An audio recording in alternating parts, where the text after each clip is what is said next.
Meme के इन चारों को दल बदलना ही था तो जेडीयू में चले जाते, मंत्री पद का सौदा कर लेते। दोनों ने सेकुलरिज्म का धज्जी उड़ा दिया है और लालू परिवार को मनमानी करने की खुली छूट दी गई है। ओवैसी साहब कहते थे डंके की चोट पर कि देखो कांग्रेस को तुम वोट देते हो भाजपा में चला जाता, देखो तुम आरजेडी को वोट देते हो भाजपा में चला जाता, देखो समाजवादी को वोट देते हो भाजपा में चला जाता, लेकिन हमको जो वोट देते हो वो हमारे पास आता है, यानी तुम्हारी ताकत बढ़ती है।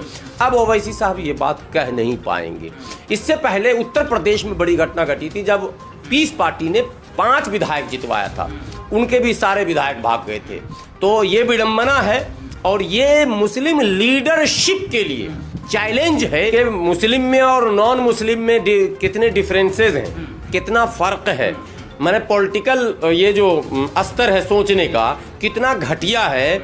मुसलमान लीडर आज भी बहुत छोटा सोचता है। अगर आपको दल बदलना ही था, मीम के इन चारों को दल बदलना ही था तो जेडीयू में चले जाते, मंत्री पद का सौदा कर लेते। 2 को मंत्री बनाया जाता, 2 को संतरी बनाया जाता, चेयरमैन उर्मैन, अभी वहाँ कई सीट खाली है, कुछ तो मिलता।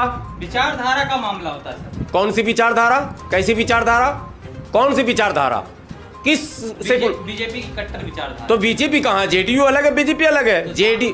आरजेडी से ज्यादा सेकुलर जेडीयू है, ये बात समझ लीजिए। कैमरे पे बोल रहा हूं मैं, ये दिमाग की खराबी है मुस्लिम लीडरशिप की कि विचारधारा। अब गए ना तेल लेने, 2.5 साल तक बैठे रहे, उनको लग रहा है सरकार बन रही है, सरकार कहीं बन नहीं रही, और सरकार बन भी रही थी इन चारों को कुछ नहीं मिल रहा।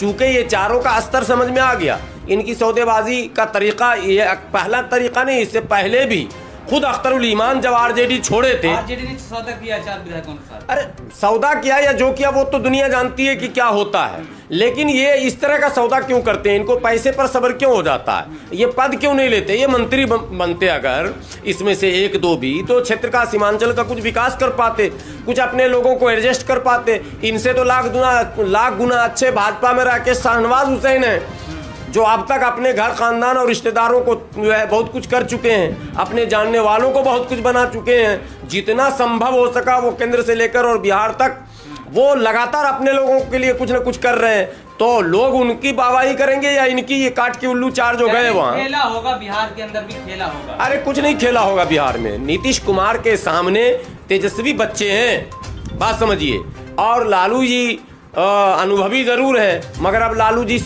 सोचने की स्थिति में है नहीं, उनकी सेहत खराब है, ठीक है, और सेहत ही खराब नहीं है, अब तो सरकारी हालत भी खराब है। आपको पिछले दिनों पता ही होगा, अवतार पार्टी के बाद सीबीआई रेड पड़ा था, एक ही दिन में 5-5, 6-6 जगह सीबीआई का छापा, तो फिर पड़ जाएगा छापा, कहाँ जाएंगे ये। आपको एक बात समझनी चाहिए कि न्यूटन का एक फार्मूला है जिसको ग्रेविटी कहते हैं। ग्रेविटी का मतलब होता है कि जितने भी ऑब्जेक्ट हो उसको सेंटर की तरफ खींचता।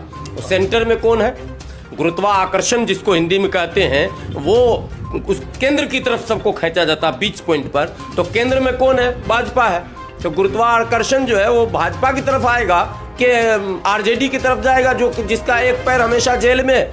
तेजस्वी पे मुकदमा, तेज प्रताप पे मुकदमा, मीसा भारती पे मुकदमा, कोई बचाई हुआ नहीं है। आप सेकुलरिज्म ढोते रहिए, आपकी अकल गई तेल लेने, भैंस चरने गई अकल आपकी। आपको अगर पार्टी बदलना था, दल बदल कोई बहुत अब बुरी चीज नहीं मानी जाती है, लेकिन ये कौन सा दल बदल है साहब कि हम सेकुलरिज्म कुछ भी न बन पाए। सेकुलरिज्म को बचाने की बात कर रहे हैं। अरे साहब, सेकुलरिज्म के बचाने का ठेका सिर्फ आप ही क्यों लिए हुए हो? और अगर बचाना ही था तो 2020 के चुनाव में आपको सेकुलरिज्म नहीं पता था? आपकी उम्र 10-5 साल है क्या? दूध पीते बच्चे हो क्या? अरे सैयद रुकनुद्दीन साहब की उम्र कितनी है? वो हाजी साहब जो टोपी उतार लिए राजद में जाने के बाद, आसफी साहब, उनकी उम्र कितनी है?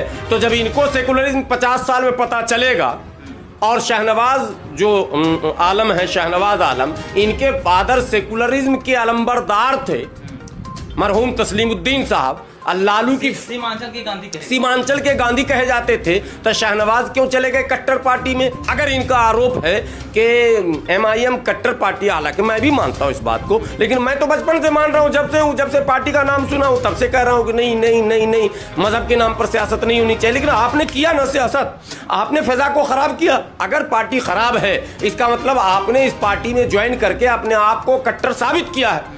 तो अब आप क्या गंगा स्नान करने जा रहे हैं? तो पहले आप हज को जाइए ना, तौबा कीजिए, कलमा पढ़िए, मुल्क से माफी मांगिए, सीमांचल के लोगों से माफी मांगिए कि हमने गलत किया, गलत फैसला था मेरा, और ये पार्टी सांप्रदायिक है MIM, अब मैं आया हूँ सेकुलर पार्टी में। ईमान कह रहे हैं मैं टूटा था तो अपने साथ 4 लाया था, अब मेरे से 4 टूटे हैं तो मैं 24 लेकर के। देखिए, अख्तरुल ईमान तो बहरहाल मजाए नेता है, अख्तरुल ईमान मैच्योर है, ठीक है, वो अलग बात है कि जिस पार्टी में वो हैं हमारा आइडियोलॉजिकल मतलब मैच नहीं करता है, मतभेद है, लेकिन अख्तरुल ईमान लीडर है, ठीक है, जहाँ भी रहेंगे उनके अंदर जो एक लीडर के अंदर खूबी होनी चाहिए, क्वालिटी है, ठीक है, बोलने समझने की क्षमता है, तो अख्तरुल ईमान उसी अंदाज में बात करते हैं। तो अब इस वक्त जाते जाते वो क्या कह सकते थे, इससे बेहतर उनके पास कोई जवाब भी नहीं होता कि मैं भी टूटा था उसी RJD से, वो भी RJD के विधायक थे, वो टूटे। लेकिन एक बात अख्तरुल ईमान साहब आपको समझना चाहिए कि आप टूटे और टूटते के साथ आप विधायक नहीं बने,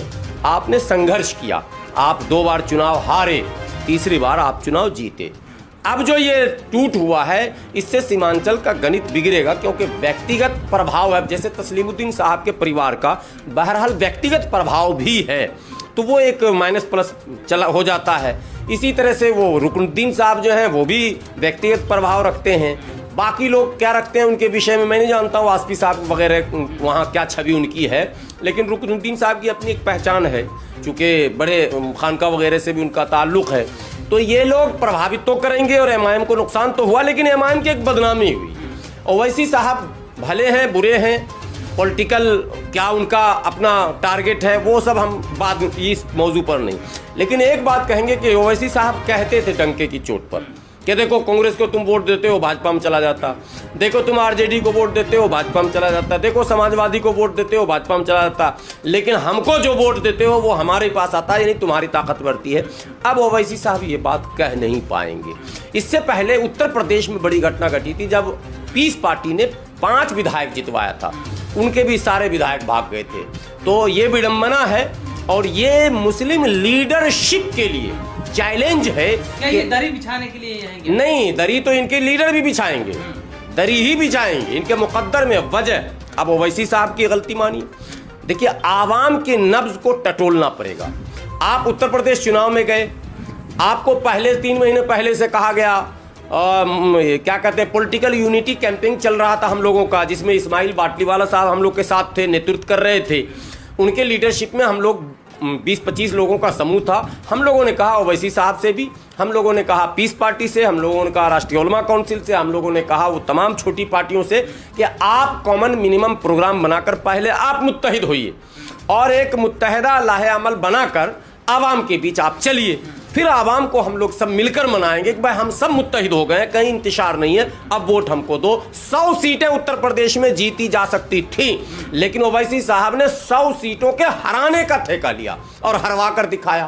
तो ना तो आप सेकुलर हुए ना कॉमनल हुए, आप तो गद्दार हो गए। अभी कहां उत्तर प्रदेश में उपचुनाव में ओवैसी साहब लड़े थे, हार तो गए। आजमगढ़ एक कहावत है, ये सब रामपुर में राम भक्तों की जीत हुई है, ये कहने की बात होती है, बात समझिए।